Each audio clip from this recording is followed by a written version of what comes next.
Paunoti Vale uri dofo. Uri kuzviti uri mukadzi waulengende. Rwira title iyoyo. Pakuti inini handizi mukadzi waulengende and I will never fight for that title because handitodi kuita mukadzi waulengende. Unoziva kuti chinonzi mukadzi. Mukadzi munhu anosara kumba achibvisa vana mapamba is a maid.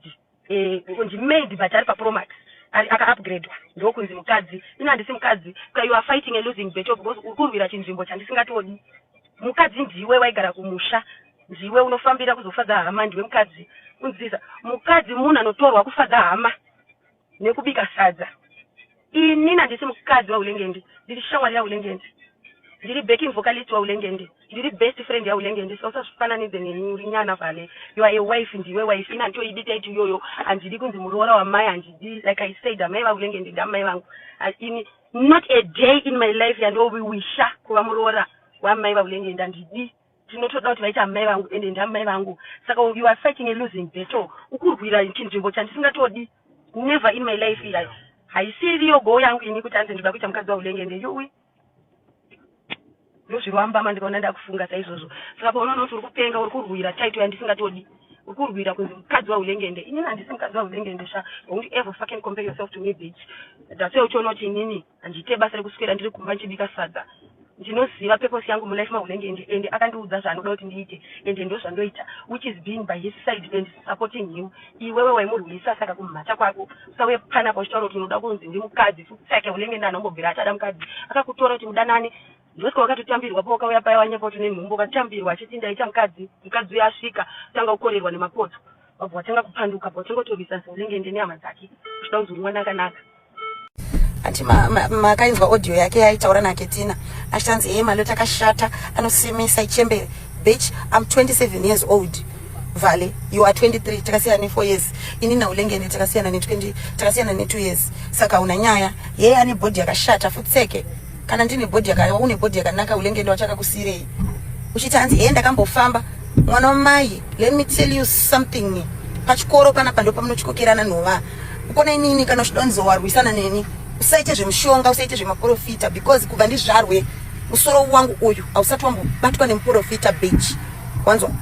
That's the power in me. Simba raMwari munoriwonera panapa nanhova because inini ndiri pakubudirana panga naMwari wangu. The reason why I don't hide muzvinhu zvandotadza zvamunofila unge inini ndiye ndichitadza it's because Mwari anenge achindiona. Saka kana Mwari achindiona ndiye munhu akandikoshera handina need yekuhwanda ndichihwanda vanhu vasina basa ende vakadzi mazimba muda kusapota Vale because makafanana naye pakuti mune varume vasingakudei makapinda mamarriage turi kutizira mamitiswa maita seiko kambwaka kakatozviona kuti kunyengana kwekumusha but kakatoenda kasina nhumbu kanobatira ikoko wauda kuya pana pochitaro dzanzi hey Malota akashata futseke iwe nekushara nekunaka kwako uri pai uri kumusha wanzwa nditaurira zvekumama hey ndakafamba ulimbwa iwe kuti ufambe kuti utsvage mari uda kutofamba kuti anze hey ndoda kuti ulengende adzoke uda kuti adzoke kupi waimuonesa ndondo hauna kana respect ulengende wacho umurespecte waitomudhereresa neshamwari dzake uchitaurana namadedido uchida kutsvaga kunyengwa mhata iwe wada kutaura sina basa panapa inini manje ndotokushauda I don't give a fuck kuti anzi unozonzi Vale unoroya kumhata kwako namai wako vanoroya sekuru wako ing'anga kasazvive zvakashanda kwandiri I'm as pure as they come wanzwa. That's why you see I'm blessed and you will forever be wondering why things always go smoothly for me because I confess my sins and I'm trying very much to be a better person. The reason why musingade kubuda mbanga nyaya dzenyu is because amudi kuchinja munoda kuramba muchiroya saka muchamama isusu vanhu vakashoreka tichingoropafadziwa naMwari. That's the power in me. Simba riri panapa hamuna zera hamuna zera nanhova muri nyana wanzwa.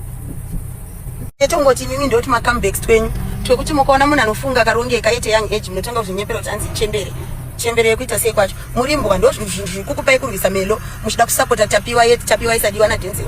nekuti ndo marelationship amuri ekudyirwa musaga ekusadiwa saka mukaona mumwe mukadzi akafanana nemi munoda kumusapota zvinobatsira chiko kuda kunzi anzi yeye unodiwa nevabereki yeye unodiwa nesocial media yeye ulengende wachasingakude ungadi uda kudiwa naKetina iye ulengende wachasingakude zvinobatsirei ulengende akude shamwari akude ita life yako wakuvhura kapeji wakumisa paprofile picture ukumusirei inga waiti rombe wani kumhata kwakwewe iwe ungataura dzanzi yeye handitumire mari every week unosenderwa $50 pane week ramakatotukana rawakamtuka so because Vale you want ulengende to be a bad person so much zvekuti paakatanga kutochengeta mwana wakatanga kutobhekana kuti ari kuchengeta mwana kozvine kuchidongo tanzi benzi anopenga waisiya ipapapa wakutanga kuisa tuma voice note uchinyeba tuma tracksuit twese matracksuit ebalance yake Adidas anenge achipfeka K10 ana utengwa na ulengende rembo kwayo unoziva kuti tracksuit iyo inoita $40 40 US chaiyo outfit yemunhu mukuru.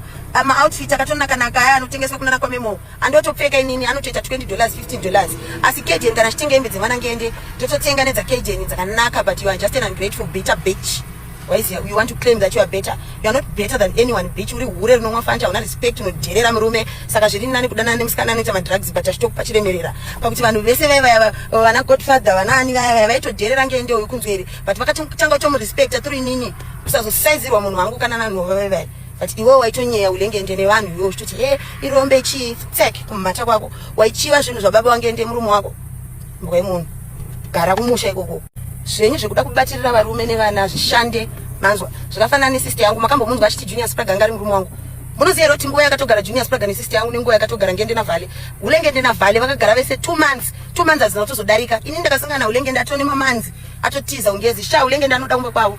ukunzwa ngenda anofarira umba kwavo mwanzwa but akatanga kusadzokera nepamusana pemunhu yeye ende inini ngenda ati pedze 2 weeks tisina kuenda ungezi inyaya ngoti teshida kushanda nekudai but ndo nzvimbo yatetinyatsori mcomfort zone whereas like when we want to save money like ngende pakanditengera mota we wanted to save money for duty right pakasvika mota payakasvika payakanzi mota yekusvika date rakati tikatoenda ungezi kunotivhura because we know we get everything ikoko kona padheni mudhara izvi anenge achingotitira yese ngende anoda kumba kwavo inyaya kuti teshida kushanda but ekuri kunzi atite zvemashoni ini togara ikoko but akasvika pakutiza achitiza kambwa kakuda kuuya nhasi kuda kuzonetsa futi tseke onyepedzera kuda kusapota nekuti mimiwo munodyirwa mumasaga mune varume vasingakudei saka munoda kusapota kuti hanzi ndoda zvinobatsira chiko kudiwa nehama murume wacho asingakudi zvinazvo zvinobatsirwa faleni never in my wildest dream will I even dream to be someone's wife. Never ndidi kuita mukadzi wemunhu ini ende ulenge ndakakudza kuti handidi mukadzi wakanzi handei kunorekodha uchiramba akasangana neni kandi ndinoda zvekuimba tikati aiwa rigatiimbe chinzi tiri kupenga iwe uchitofara uchiti magunduru yeye vari kudai nhasi nekutiita tepfura vakuda kumaka nekuti ndatengerwa motikari nechigunduru semuchigunduru ichocho chawaishora chokutondivhurira hombe ende this is only the beginning. Mamero muchagara muchihotsira sodzo riri panapa nanhova munazera naro bvunzai ana Tatelicious vakamboda kurwisana neni vakapera wanzwa simba raMwari riri panapa nanhova mundimise I'm as pure as they come ende ndinotemba Mwari wangu ndibatwe musoro nemunhu inini uri kunzwa here Mwari muchamuonera panjira nanhova obva maziva kuti life haina formula zvenyu zvewife material wemutonono zvenyu zvekuti anoonekera vamwe vakaroora mawife material izvezvi vakumhupuka vakupenga saka ndiudzwe wife material nanavhale veve vanhu vaitoomesera murume life iwewe unotaura kuti hanzi pandakasangana ulenge ndanga asina chinhu saka problem iri papi day in day out ndaimutukirwa murume uyu muri kunzwa nhasi makuda kumuclaima because akuonekera inini kubva inini nesister yangu kubva zuva ratasangana naulengende hatina zuva ratakambomusaiza mukunzwa something in my head like inini Mwari wangu when I prayed akandiudza kuti munhu uyuyu ndiye munhu achatochinja life yako ende ulengende saved my life. Michael ndimambo Michael ngirozi inoyera inorwa mangoma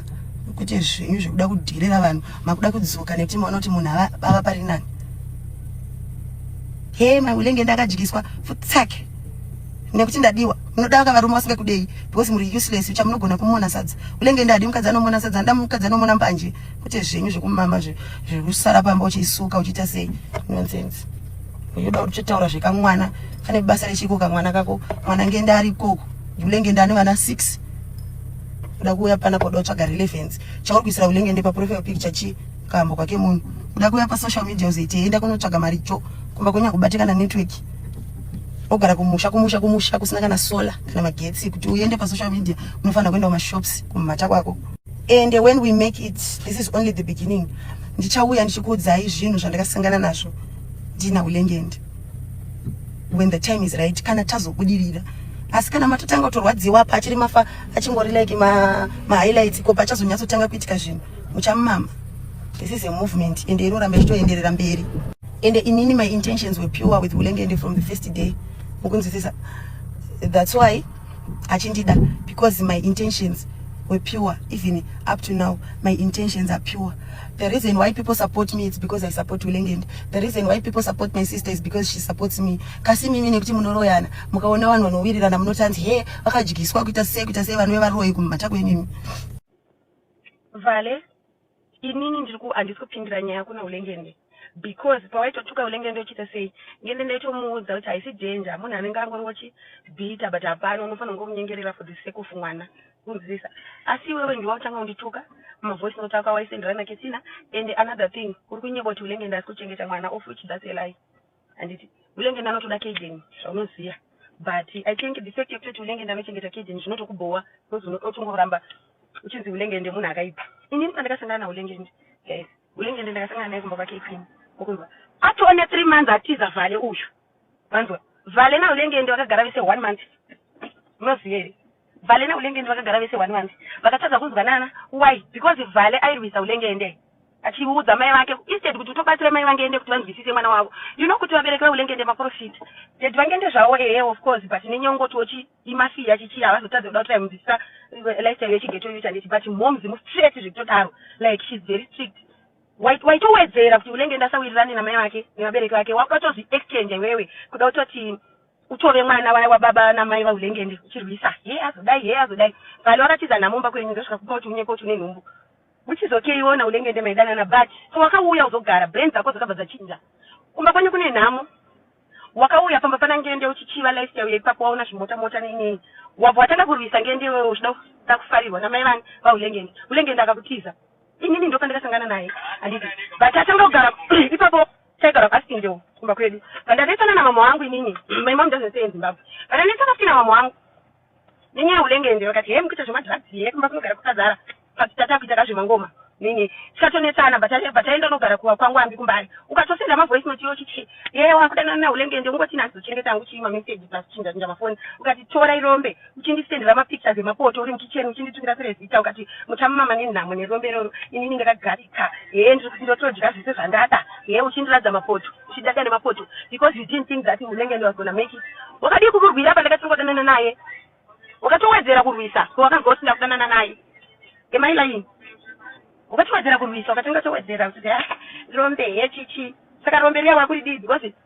mbanje dzodzodza waiti yeye anokuta mbanje achirungodziputa zvekuimba izvo atowedzera atoimba atowese saka pachiri kunetsa chii because iwewe uda kuposera picture yekuita kunge zifo ukatorerwa murume ane mari ukatorerwa munhu waitoshora uchimuonesa ndondo achitogara nestress usingamunzwisise ende waitofesanisa Ulengende futi nehama dzake ukunzwa munin'ina waNgende uya uchimurambidza kupfeka hembe dzaUlengende wembatsa iwe saka chinokubhowa ndechekuti vanhu vekumba kwana Ulengende vanondifarira because of my mindset inini ndotobatanidza family iwewe unotoparadzisa vanhu inini nditofu ndakatofaitira kuti amai vaNgende vamunzwisise mwana wavo kuti zvinofamba zvinofamba of course imi muri maprofit and everything but isusu tichitaura zvinhu pastera yedu and we are gonna make it nestera yedu tiri masuperstar saka life yedu haizorina formula sezvenyana Vale zvinofanirwa kudirira nekutengesa madomasi movhura kashopu mopedzesera mazodai kunge muAfrican movie isusu manje tiri vanhu vemangoma choita yese that's what you were supposed to do but iwo wakatiza kurwisa saka pachakurwadza chii chakurwadza ende usanditaurire zvemwana because 1 uri kunyeba ende 2 chero Ngende akazana kuchengeta mwana iye anongochengetwa because Dad Vangende vane mari avakupe mari here iwewe vabereki vako vakambokuchengeta vanokuchengeta nei ukatotizwa nhamo kumba kwenyu ukauya ukatanga kuita zvemapoto ukasiyiwa nemapoto achiyo saka chakunetsa chii let me tell you something usataura zvekutanzi he mukadzi inini handizi mukadzi Ulengende hadi mukadzi shamwari anoda munhu wekunzwanana naye inini handisi mukadzi waUlengende ndiri shamwari yaUlengende saka usazvikombeye neni uchitaura tanzi he mukadzi ndiwe mukadzi Vale ndosiko wakatorambwa nekuti Ulengende hadi mukadzi iwewe unoda imba inini ndoda Ulengende kasi vanhu vakasiyana don't fucking compare yourself to me bitch and una respect unomudzerera futi Ngende wacho ndiwaitomsaizisa nevanhu iwewe uchitaura neshamwari dzake uchimunyeya chiti hana kana mari preparation nditotengerwa namama uchitomudhereresa neboys uri kunzeri uchimunyeyana namadedido vaya maenemies ake futi saka uri mukadzi pachiipeyo usanditaurire zvekuva mukadzi akuti mukadzi wanzwa unotorwisa izvezvi mwana akufanira kurapwa maziso teki nezvinhu zvisina basa Ngende akutora ikoko torimudzira kuzotora mwana yeye kuti tiende naye kwaoptician kwete zvako zvekuda kuswera uchirwisa wakadi kurwisa murume wacho paakatorwa unotora sokatorerwa murume wakarorwa nani wakarorwa kupi inini newe tinangofanana zvako zvekutaura zvevana zvina basa zvazviya mbe muchifunga kuti mukamama mwana murume aende ndosaka mbe muchifunga kati inini ndakatigarika ndodya zvandoda uchindiradza serezita zidofo iwe mazuva atairara kustudio mwanangu ambi waisandiradza uchindidadira nemapoto mira indigorisa video rakafu chidada nemapoto uvhale wewe nhasi wakuta kuti nyenyenye apo utoreka mukomana kakutodana nako akatita move on kachakurwadza chii because waisafungira kuti ulengende achakwanisa kubata mari life haina formula kazvifananidze nemi ndinoti wife handisi mukadzi ende ulengende hadi asi murume hadi mukadzi inyaya dzenyu dzavanhu vanoshaya kutaura zvekutaura zvanzi enda azosvara mwana ane basa rechiko vana vakafira mulife zotista losi vana vana basa vanhu vanenge vane basa rechiko vana vanenge vachifunga zvekuti ndikuda mukaka nesaradzana neporridge ndodhiri uda kukoshesa kuti hanzi yeka mwana futsake mwana wacho aisachengetwa every fucking week ulengenda anokutumira $50 iwe pamhata pako ukati ndikuda mari yebusiness ukanzi unoya uchitora ndabva uzambia chongo usingaziende chekuti ketu anenge achikurekodha you can never rise by kurwisana nemunhu. Inini the reason why I'm making it also as an independent artist chemuchita ndigone kuimba is because of the support that I get to Ulengeni. So you are now bitter because he's supporting me back, but remember I supported him first. Sister yangu yaya atori nebusiness rake anotoita ende vanhu vanomusupport because anondisupport, but anavhale munofunga kuti munokudirira nekurwisa because muri varoi ndisika musingakudirire uri mata unoda murume unorwisa aunyarereve aunyari wakaita sei unoda unyemba kuti Ulengeni achengete mwana. That's a lie, but ukono titi hapana mwana wacho anongotorwa shamwari yangu iwewe vhala una mari zvekuti ungatozotsvage malawyers nei chasara ndechekuti ngenda angokutorera mwana iyoyi like I said titori munzira kuuya ikoko zotora kejeni kuti tinomurapisa maziso because uri kukoshesa zvinhu zvisina basa wanzwisisa ukutokanganisa yeuti yemwana nenyaya kuda kuvabhita saka you are not a mother material, you are not a wife material like you want to claim, you are just a confused cockroach. Kona problem yenyu munofunga kuti kushata ndokuva wife material, munofunga kuti kusunga Zambia ndokuva wife material. Kumona sadza ngende hadi mukadzi anomona sadza nda mukadzi anomona chamba anda umonero chamba kuti sadza mama chimomirai kushata kuti kwa wife material kushata akuti kwa wife material unofunga kuti kana wakashata ndo kunzi wife material kaza gesa unofunga ndo kunzi wife material sidofore munhu ende usapota unongori mwana mudiki sterekere pale ya 23 years old nina 27 Ulengeni unobvota Ulengeni mwana mudiki ndakasiyana naye ne 2 years shamwari wanzo saka argument yako ndiye kumama because unongosvika kuti ende mukadzi Ulengeni hadi mukadzi ende inini handizi mukadzi matitle yevanhu vanoshaya ukabata une dzungu waindomba kwana ngende kuya kutanga kutsvaira seke ukakunda mai vangende kutsvaira mbama wewe une dzungu makaonekwa kamunoda kuzvikusara muchitsvaira mukasirwa kaimba yacho iyoyo mukazodi kana uchibvira murume sereki wakadi kurwa mazuva andakamutora ndo aitodada uchitosenda uchitondi muchamama nenamo uchindiradza mapoto uchienda kagarika ndodya yendo itirwa zvese ndoita safe check ndienda check up nemota what sidofo remunhu ndokuti murume ikoko wakapusa utomboziva kuti imba yacho chi you are fighting for Ulengeni wausingatoziye Ulengeni wacho utomunzwisisi waitomurwisa kumhasa kwako nekwamai wako wakazvara dofo kahure kechidiki ka-upcoming uhure kaunyare unoti mama kuna kedizi dofo remunhu zvotoratidza kuti unoukwana Ulengeni hadi wewe asi mwana anomuda ndakatorerwa murume koenda kukoti unozibota kuti ndakatorerwa mwana uchatomama munhu Ulengeni ndakutorera kejeni yeye unozoda kupruvha poende kumama kunyepeta Ulengeni hadi kejeni when you know kuti that's a lie. Vana dhimo vaya muningino wangende uya waitwa dhumanisa musoro uchivarambidza vanhu vakakura vese wauye vauda kuchitaka mukadzi wakutanga pambedha pangu apagabwe futi chake Ulengeni ndakatenga mbedha wawaiudza dhimo kuti bedroom mangu ampindwe Ulengeni ndakatenga mbedha mubhedha wakatengwa namai vaUlengeni wakatokura vana vachirarira wauya wauda kuchitaka mukadzi wauda kutenga nehembe dzemurume wangu futi chake vanhu vakakura vese saizvezvi wabhita nekuti inini ndotokachanza family iwo unotoparadza instead of trying kuti vabereki vange ndamuzwisisa iwe wauda kutozvitreda uchoda kuzviita mwana wavo but ngenda akazongodza vabereki vake kuti imimi munhu wamukuramba munhu aiwa ndikati aendewo inini ndandiuyewo ikoko so vakatozonototi iwe chikutoluza mwana wedu nepamusana pekambo aka wapedza kudaro futi watanga tonyepera futi vanhu kuti mama wangende vaikuita rafu yes mama wangende vaikutrita like a daughter kurimbwa iwe izvezvi wakutonotsvaga sapoti kunana kedzi mahure echinherera ende utori hure because waisomanana namadedido vese vaya nanasela youtube nanalibo chivaudzaudza tunyaya uchiti waitsvaga kunyengwazve ngakumbire munhu mari wewe mukomana wangu handina mari yekutata business Ulengeni ndandakana mari aise pokadanana naye waisazonotsa nemari pakaenda ndi wakatofarera ukati inini ndachandoshaya uchindidadira nemapoto mumhata kwakwe nhasi wakuda kuya pana pauchiita kutaura zvekumama anaketa vavaonoti vatadza akambotanga anditi auende kuuk izvezvi vhiza rakabuda wakunotsvagana nekambo kakeke muda chamubatanidzwa wemarombe kuita une marombe United Ketina munhu anofamba netsoka kuisland wanodada netv kumhata patakauya ikoko musi last week ndiwo wakatoti anti ndokumbira kukuhaga hausiriwo wakati uda undihageyo ukatokomenda perfume yangu sidofo wakutanzi he ulengeni mwana akachema anosadza kuchema neko ulengeni ndo achasingamuziye handipesapo wairamba nemwana wacho asi ndida kuona mwana uchiramba ndikamutaiwa chingomunyengerera anozopesera ita sei abvuma ipapapa chekutichira kuti mwana iwo uri kutokonzentrata nezvinhu zvina basa waidiko kurwa mazuva iwayo waisatorwa mazuva iwayo akuda kurwa nhasi nekutoona kuti ulengende abudirira bitch. This is a fucking movement. Ulengende is the head of this movement. Inini am the neck of this movement. Saka chimbomira hauna chaunomisa vale iwewe na Keti kutoshandiswa zvakwewo wakatopusa aisiya hapana chaunomisa manzwa inini. Let me tell you something. Kubva ndizvarweni handisati ndambobatwa musoro uyu kana kunamatirwa nemunhu. Amesipiwa as they come. Simba raMwari muchaonera panjiri. Kudhara ndakamiswa nevanhu vemaroya mahuri anopfeka mazambia ndaufadza ngende nemasowe akakurira akatobasiya iwewe ndouda kuziya masowe kudata ulengende wakakura uri story rewe he zvamai manje ndikudiwa chaizvo. Yes, saka chimbomira kanzi handi yetinorekodha pairamba because ngende yagara ungezi right ende kungezi ukuku aienda unorekodha so paienda unorekodha turi kuti pane kadistance aigona kungoenda one day unorekodha masong kana 6 ka 1 handi tinorekodha ndakandawo masoweni tseke uchiramba nhasi wakuda kuti pepwe kudi kwacho nguva tinde zvichirombewa nezvekuimba saka vachachinja chii ndakasangana nangende ndakatotanga kutomuteera ukunzweri kutobva kumba kutotanga kutopengereka naye